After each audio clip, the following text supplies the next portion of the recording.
Welcome back to Our Hyphen with Cherelle and Sade. What exactly does our hyphen represent, you may ask? The hyphen is the punctuation that is used to separate your date of birth and your date of transition from this life to the next. It's reflective of your journey. Our hyphen is inclusive of good times, challenging times, moments of reflection, moments of realization, laughter, tears, all of the things that we experience as we journey through life. These are the conversations we started in 2020 on the living room sofa that led to some of the most transformational experiences of our lives. This is a judgment-free zone. Because every day we are growing and evolving. Your life, your hyphen.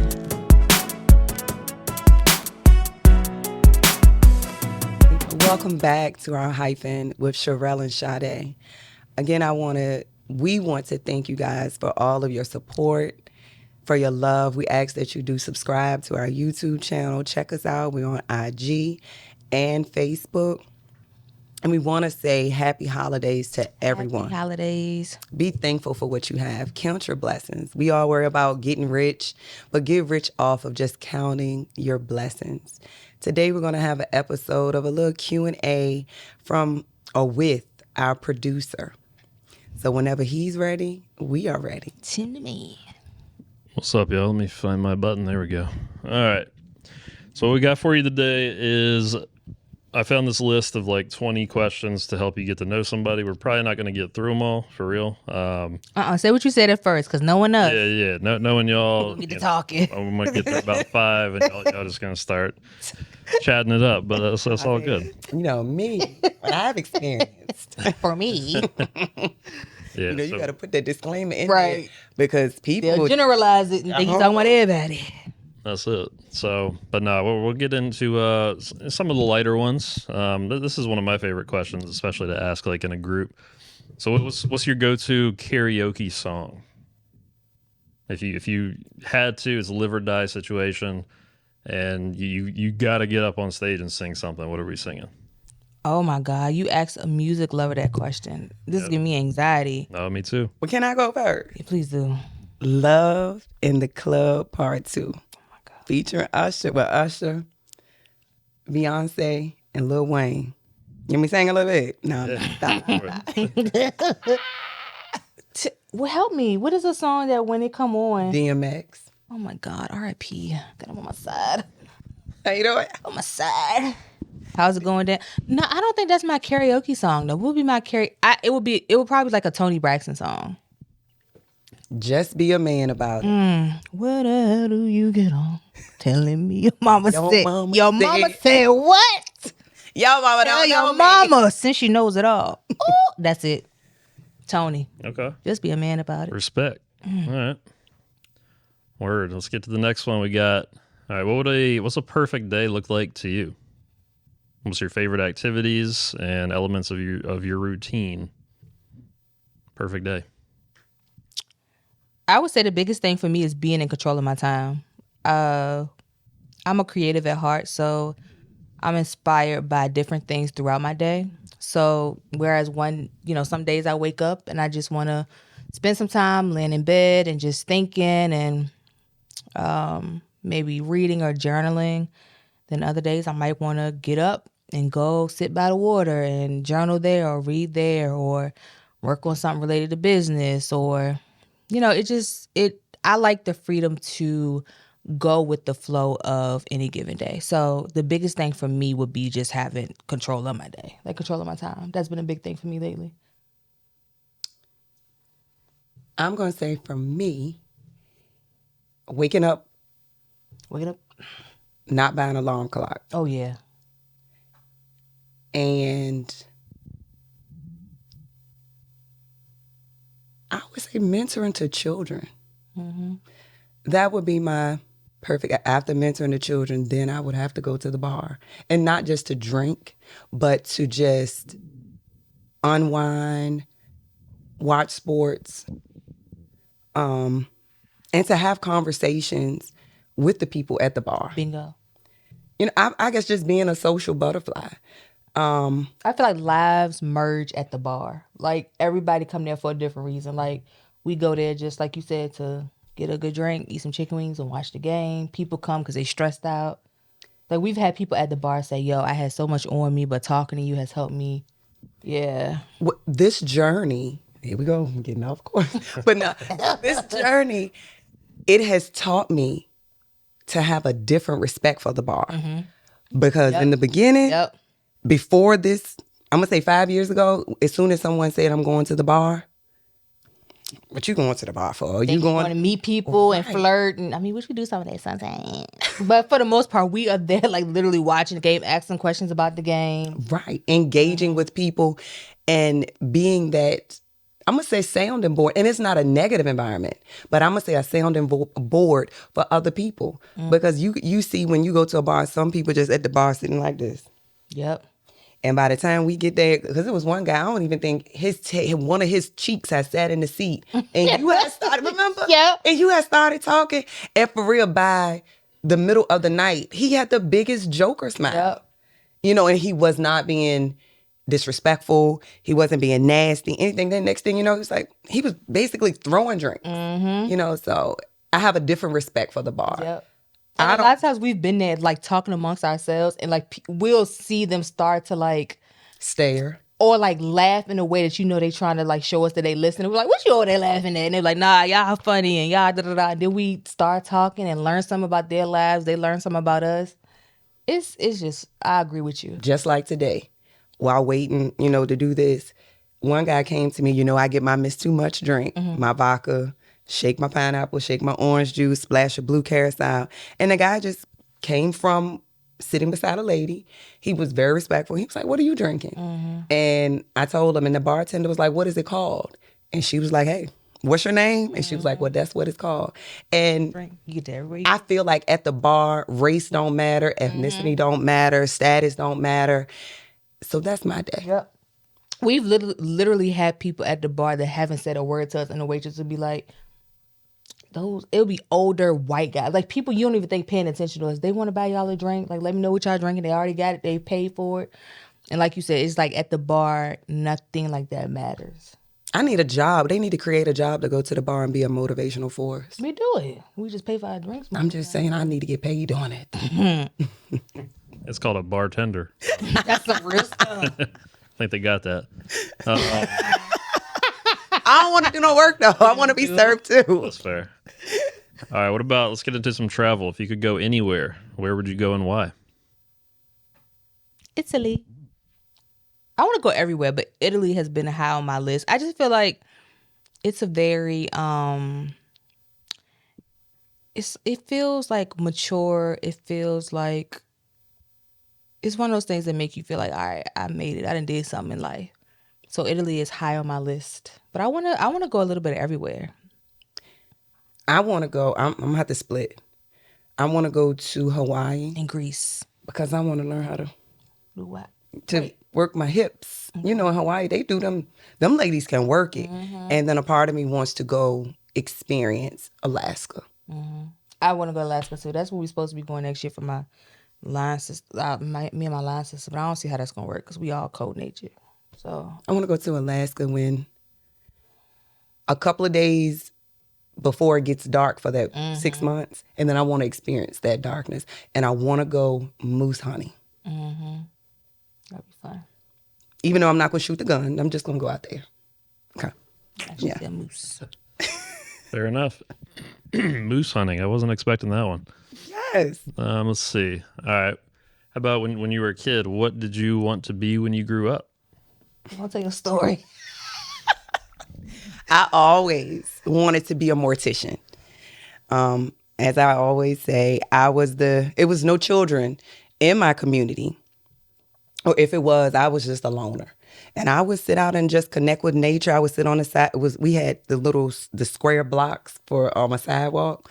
And I would sit on there and have funerals for some reason, the birds would come. I don't know if they hit the window or whatever, and they would just die in our yard.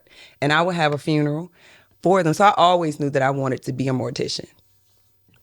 I'm going to tell y'all a funny story. Do you remember Zany Brainy? Tim, you remember Zany Brainy? Nope. KB Toys?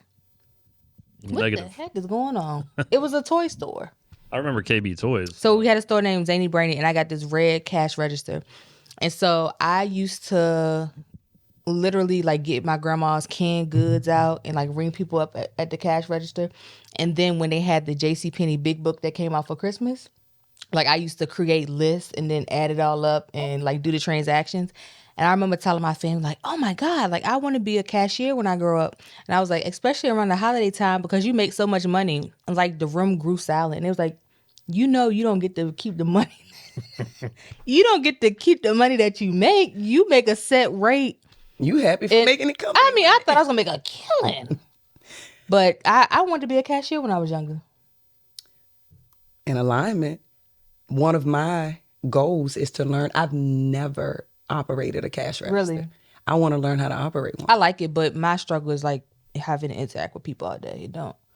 I mean, I like people, but I just... See, I talk so much to people, been done talked all the money out of my cash register.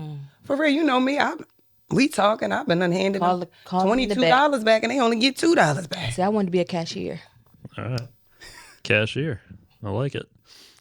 How about what's a skill that you'd like to learn? Maybe something that you just have never tried before, but just something you want to learn. Is a foreign language a skill? That's not a skill. No, I wouldn't consider it a skill.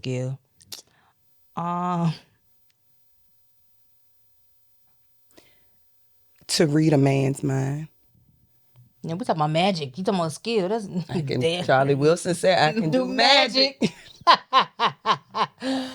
I would love to be in a man's mind, especially a man that I'm interested in. Yeah, what you ask for?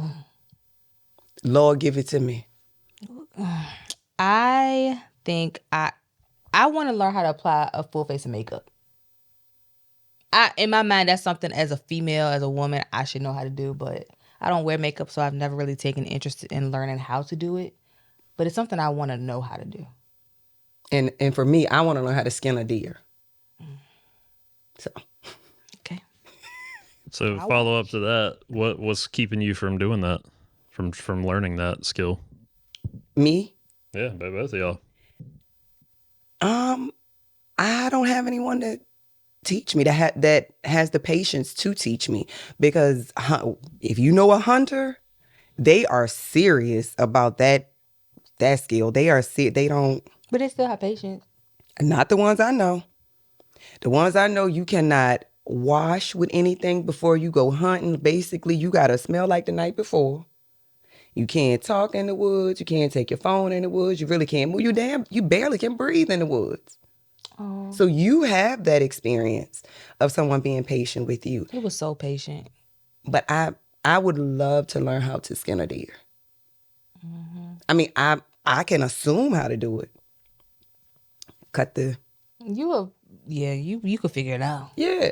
I mean, if I don't do nothing but just cut around the neck and just strip down, but I want to learn how to do it properly and how to determine which, like, to cut it up. What I did learn is that they do gut the deer in the woods. I don't know why in my mind, like, once you kill a deer, you drag it out the woods. They gut it they get the organs and stuff out in the woods because it's lighter to tote. And then they... So they cut it down the stomach. Mm-hmm. And then pull, like, just cut. I don't know the process from there. I didn't see it happen, but he explained that they gut them in the woods. Because, they had their pocket knives and all that stuff with them. So they, like, actually get the organs and all that stuff out of them in the woods. I'm pretty sure, just assuming, that would be a mess. I don't know. Because if the blood is still running warm in the body, I'm pretty sure, I mean, it's not pumping like that, but it hasn't coagulated. Right. That's a mess. I don't know. But men, what we see as a mess, they probably think is like, oh my God, this is awesome. Blood everywhere. Good one. We got a good one, guys. So, yeah, I didn't know that at first. What's stopping me is I don't prioritize it because it's not something I'm interested in. It's just something like when I see other people doing it or when I see somebody that has a beautiful face and makeup, I'm like, dang, I wouldn't even know where to start. So it's one of them things I just acknowledge in passing. It's not something that I like think about all the time. Got you. Okay. What is an activity that instantly calms you? Next question. Two things came to mind. 3 things came to mind. What Jamie Foxx said. All the time on my mind. I'm going to say, Don't be political. I'm not. I'm going to have to say Dublin. Great answer. That is not your first answer, but I'm gonna let you have it. You damn liar. Dublin mixed Live your with truth. 'Cause I'm about, sex. I about to say that. Dublin, it's wine, but yeah. A nice, warm chest to lay up on. Instantly. Phew. Anxiety. Yeah, and let me back up. It's a good conversation. It does not have to be sex. I just need that Yes. that physical touch. I need the romance. Because we don't have to have a masculine man that, golly, have mercy, man, Lord. make me want it. Woo. And you can, with his embrace, with his embrace, it's just like, it just, next question, please. See, Getting a little Tim, you done excited. started something. Why do you think that is?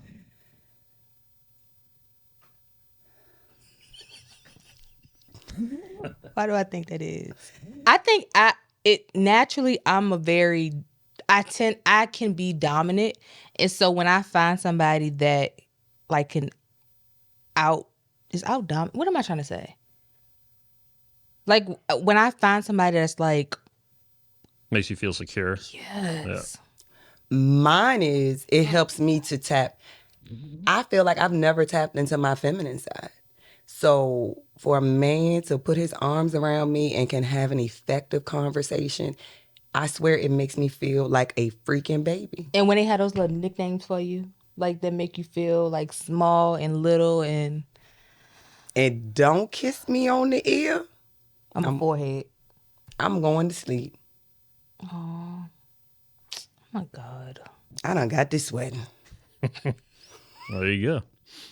All right. What's something most people don't know about you? That I'm an introvert. Easy.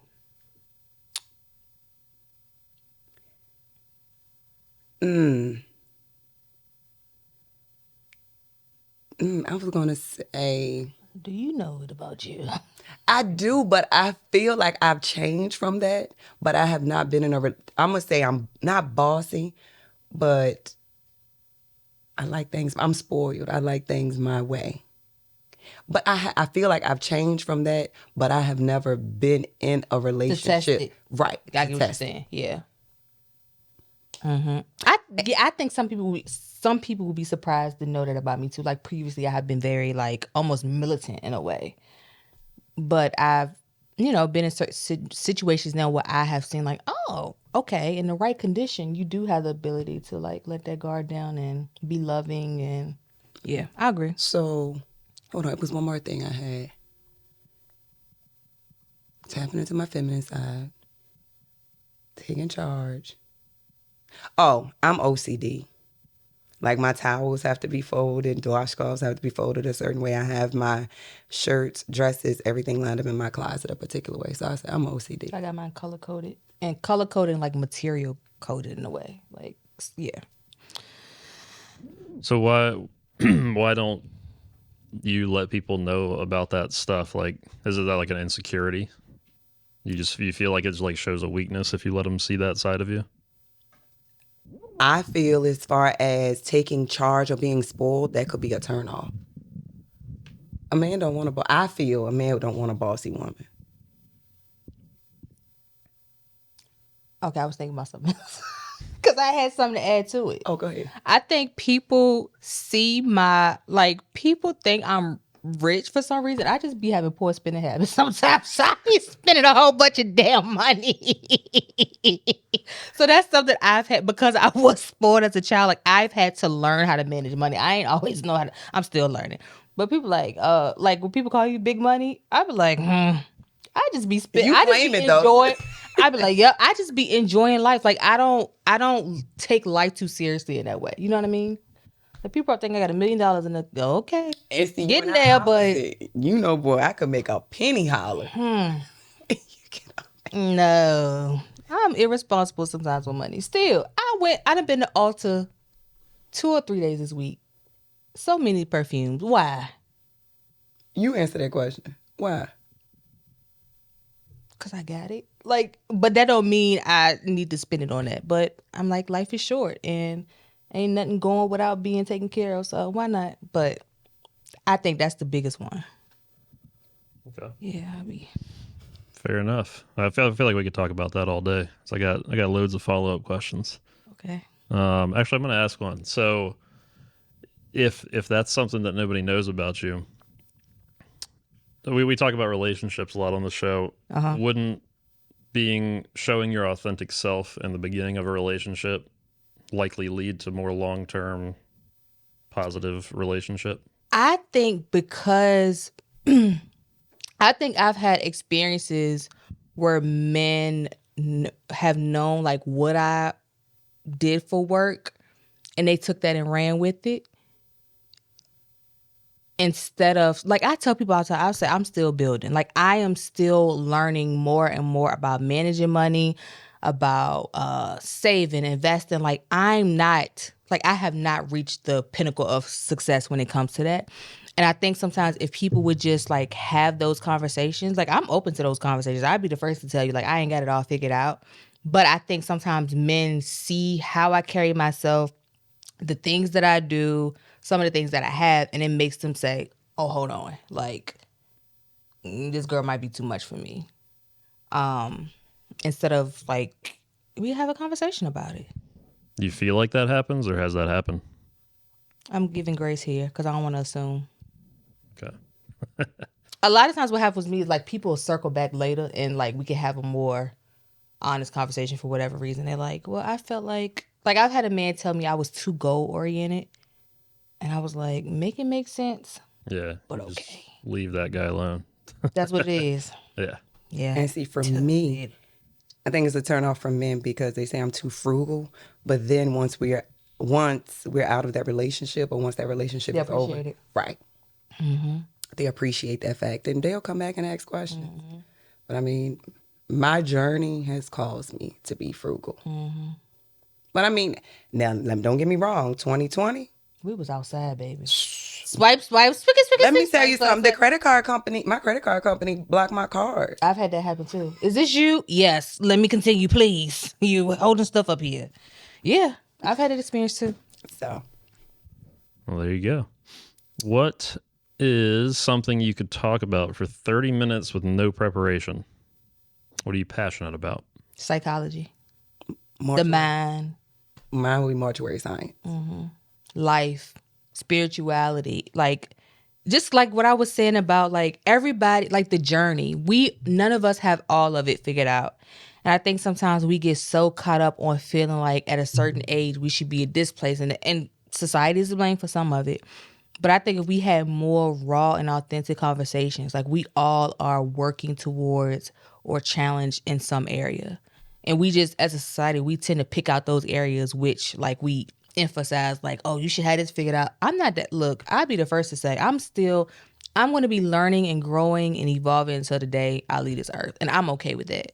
So Mine would be to tell people that divorce is not death. And I can talk about how it helped me to find my purpose. So my journey, being a living testimony, my faith, getting stronger, being anchored more in God, and patience, absolutely. having patience. All right. Love that. All right, let's get a little bit deeper. What qualities do you value most in a friend or romantic partner?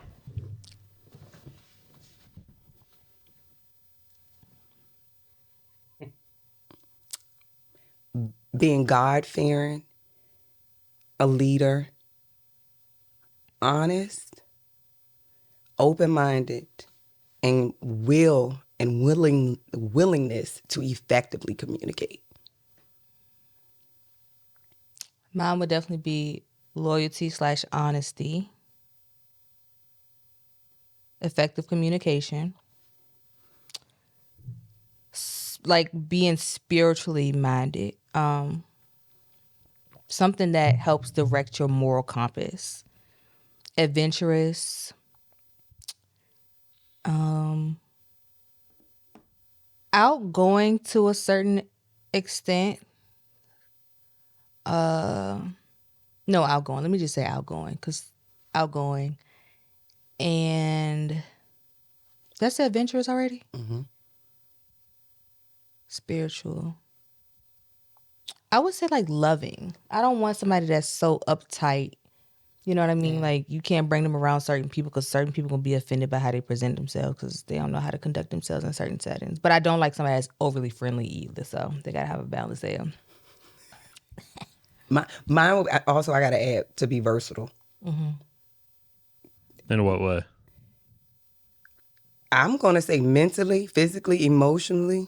How they dress. Yeah, how they dress, because if I'm going to a funeral director convention, that's where you see some of the best dressed people. I don't need you walking up in there with no jeans and the button up. I need you to be sharp as a tack. I don't want to be nervous about what you're gonna have on walking in the house when we gotta go somewhere. Like, Right. oh Lord. You're not gonna wear what you wear to a picnic to the convention. So Agreed. That's fair. What do you think makes someone a good person? Like from a morality perspective. their credibility, for one. Did I cut you off? Oh. And being an effective communicator.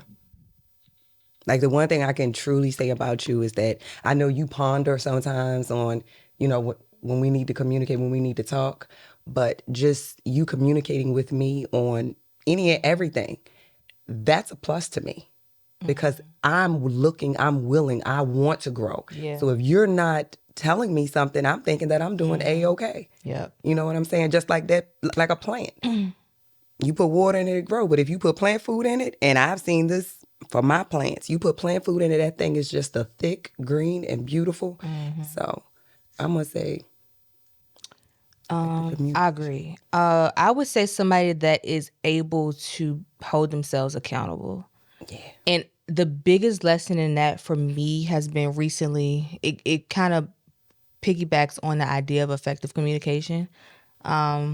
I've had a few relationships where the ties have been severed due to the fact that we were not willing,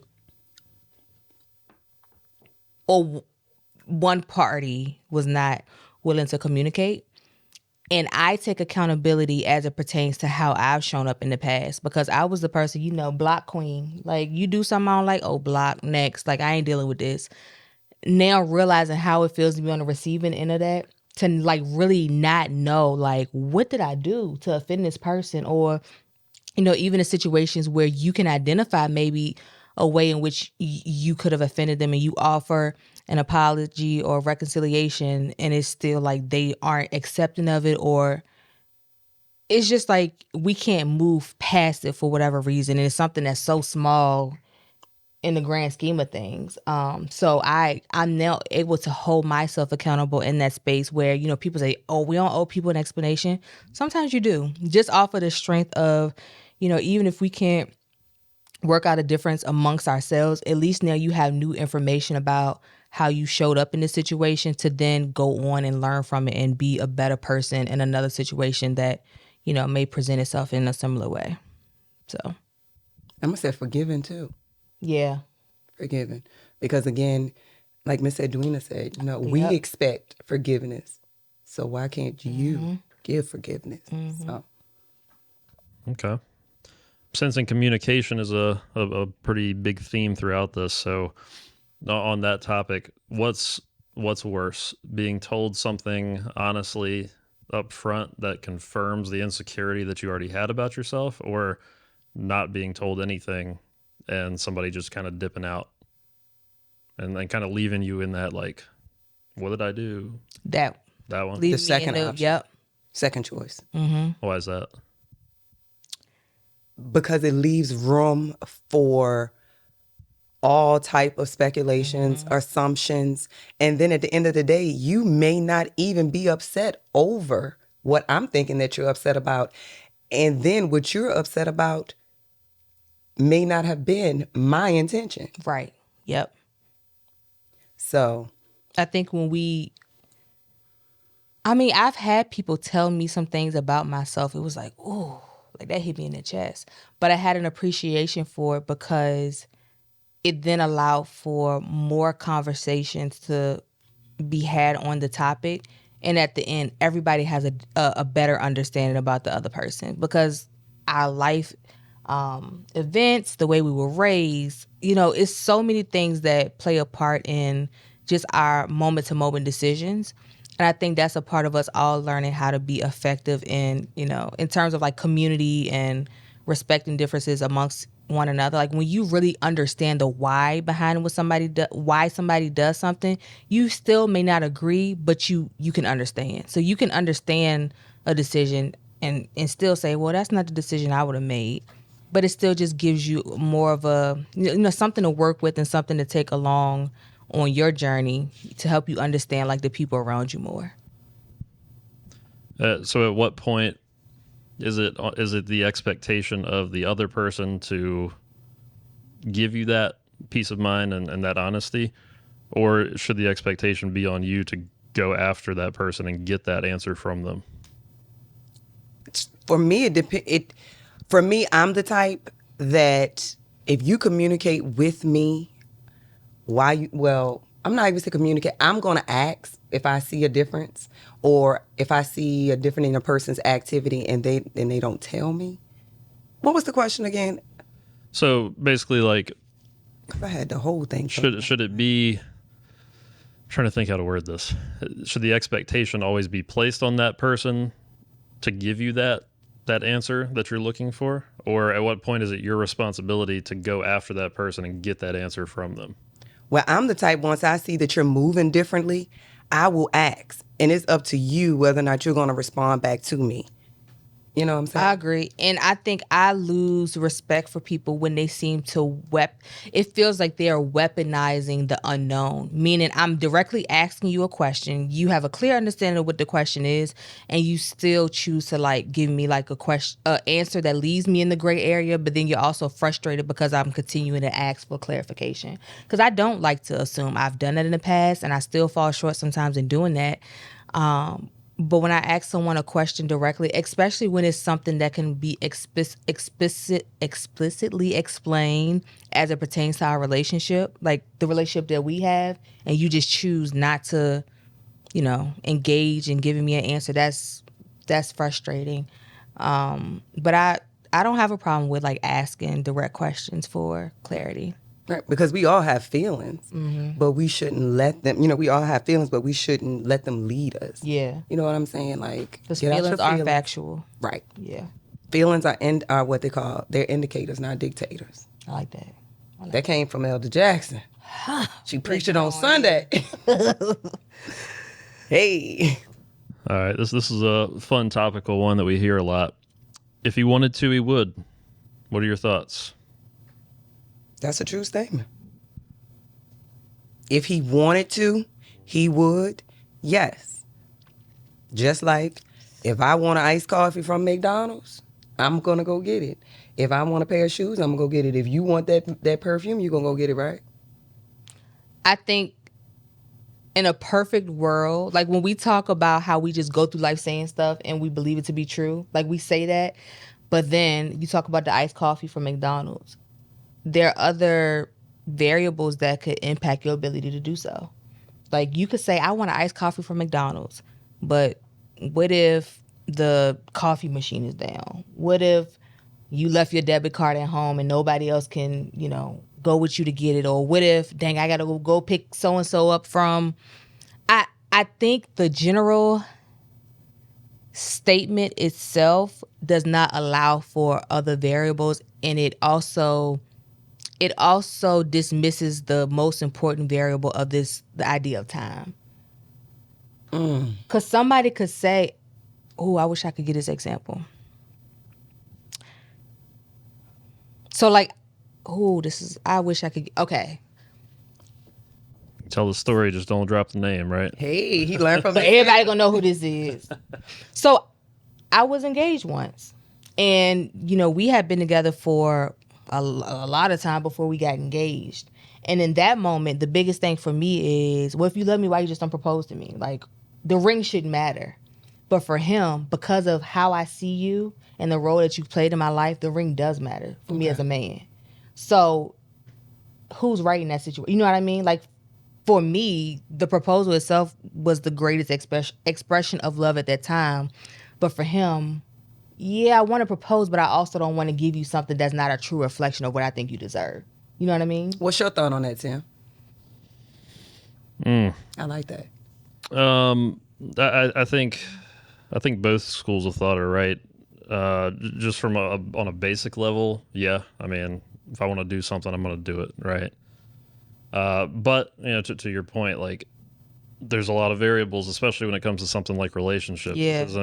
Relationships between two people are entirely gray. There is no black and white. There's different upbringings. There's, like in the other example with the communication, did that guy grow up in a family where communication wasn't, pushed and wasn't celebrated? Cultural differences. Exactly. I've had an experience, Lord. Well, Yeah, through it's that like now. maybe that guy just doesn't know how to say the thing he needs to say, right? Like there's so many things to consider. That's why I was kind of going down that rabbit hole.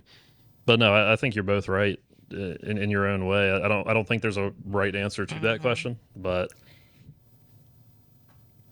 And it's like you said, the variables. And with me, I'm learning to have patience.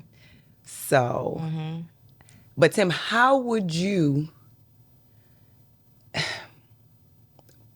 deal with someone, for example, that, like you said, they're not great communicators, but you are.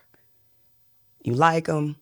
How do you break those barriers? Do you try to break them? Do you just say no, leave it alone? What?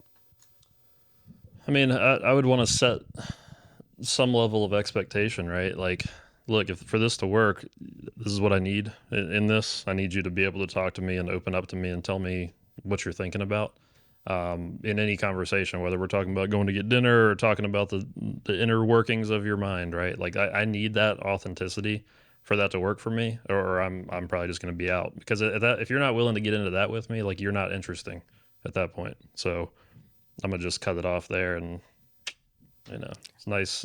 I agree, and I knowing have you. the same mindset, but then to take it a step further,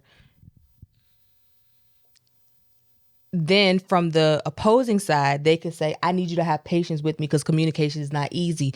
Culturally, we don't communicate about certain things as the man or as the...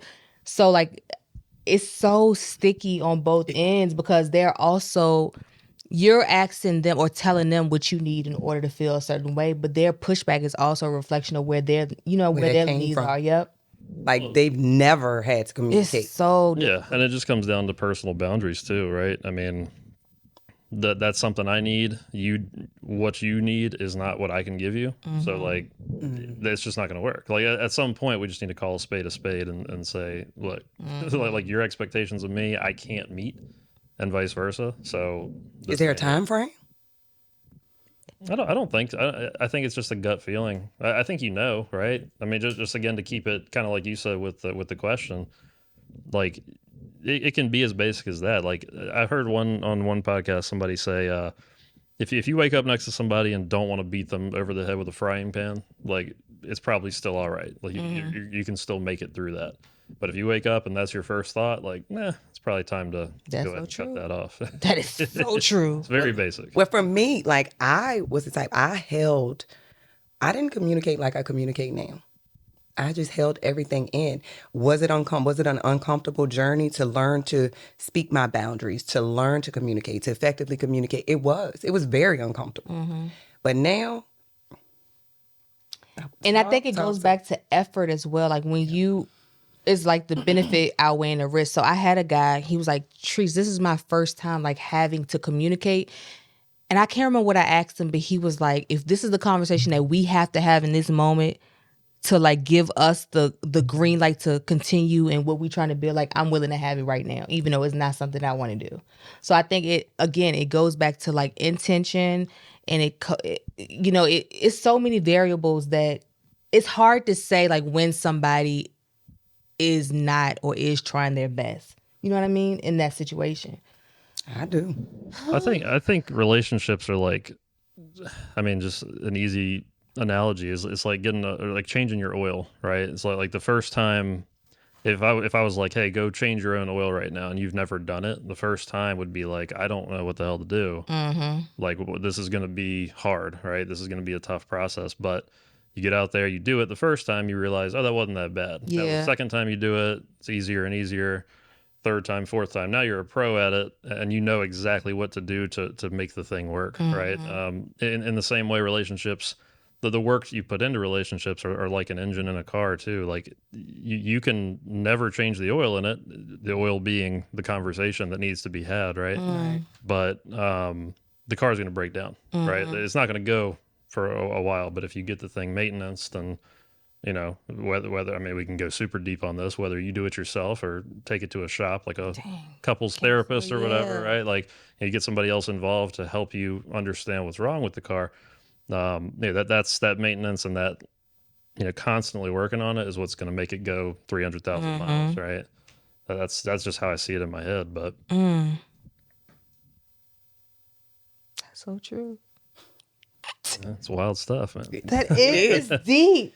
Making me think. The thing about like the most fundamental relationship, like if you believe in God, like you have to be willing to communicate with something you can't see, you can't like it's like Touch. yes.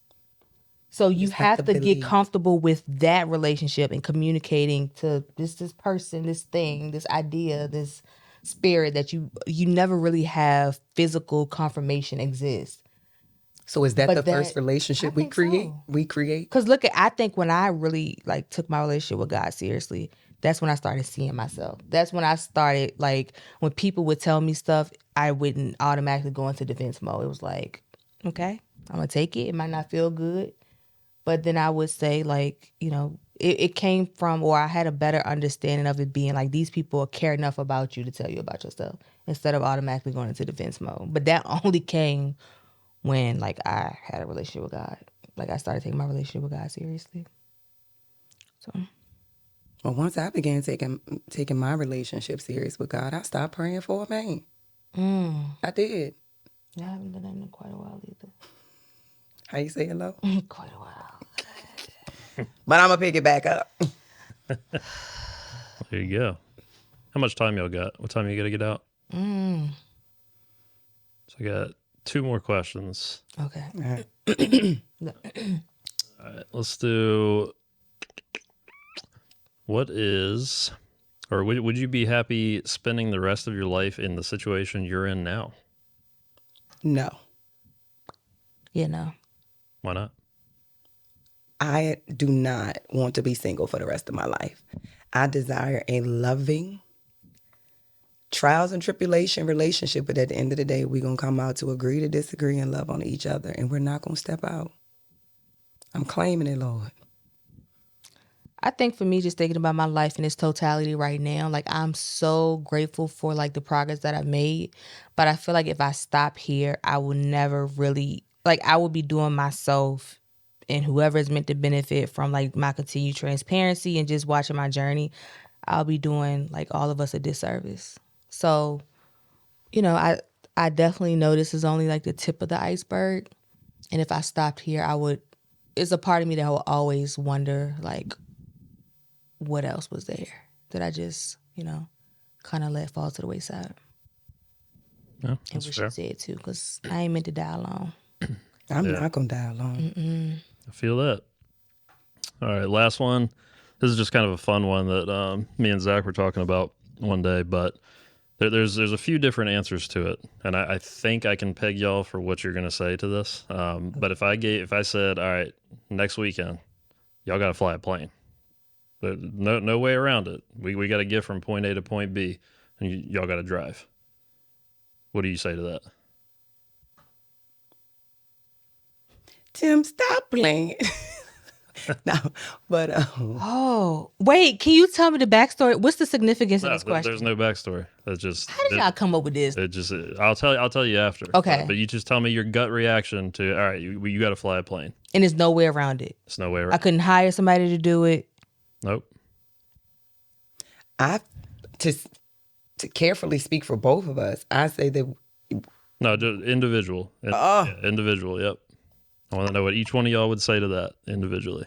I would have some anxiety about it, but ultimately I would go into the mode that I always fall back into this mode. Like, what is this meant to teach me? Like, what is the bigger purpose or reason for this? And then I would start preparing. I would start TikTok, something. I would immediately get on Google University or go to my resources that I have. My small business rep, he's a pilot.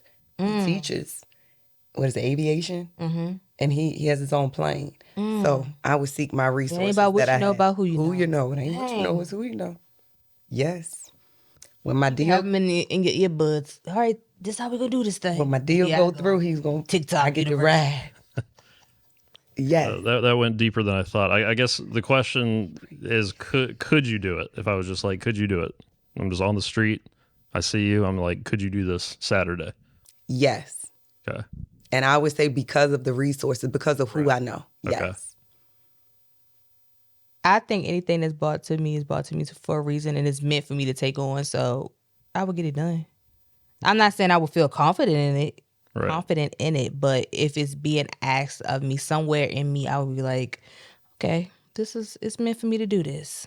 Okay. Yeah. So that's kind of how I thought that would go. So, because there's really only 4 answers. There might be more, but there's only 4 I can think of. And one is, yeah, I got it. Right. It's confidence. It's like, I've done so much in my life. I got that. No problem. Then, so that's one answer. The second one is I would try, I'd give it my best shot. Third answer is it's like the no, like there's no way. Right. And each one of these answers kind of says a lot about you. Right. Like, so think about like from a job interview perspective, if I'm asking that question, if you answer the 1 or 2, like, okay, great. Like whatever I ask you to do, you're going to get in here and get it done, or at least try to get it done. Give me your best effort. Third person, I don't really want them to work for me because they're going to be scared by something they don't know what to do. Yeah. The fourth one is the analytical one. And this is kind of the direction you started to go. And that's what I was expecting is, whoa, what kind of plane? Is it a small one, a big one? Do I have time to study? What's the backstory? That was your question. Like, that's kind of where I figured you would go with it from your previous answer to a different question. And I figured you just hit me with the, done.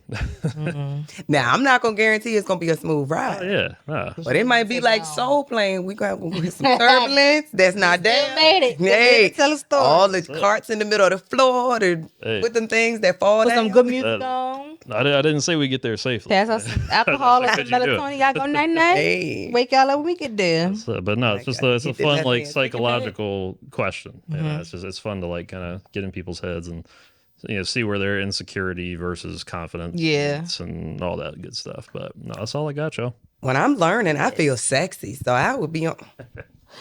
With lies behind you. Thank you. All right, so where would you place the hyphen in the conversation today? You hit me with a 1-2. I don't know what to do.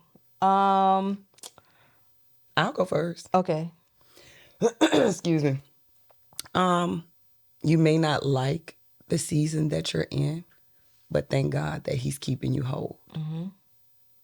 I think I would say we were made for a time like this. Or what is it? Look at me trying to be all.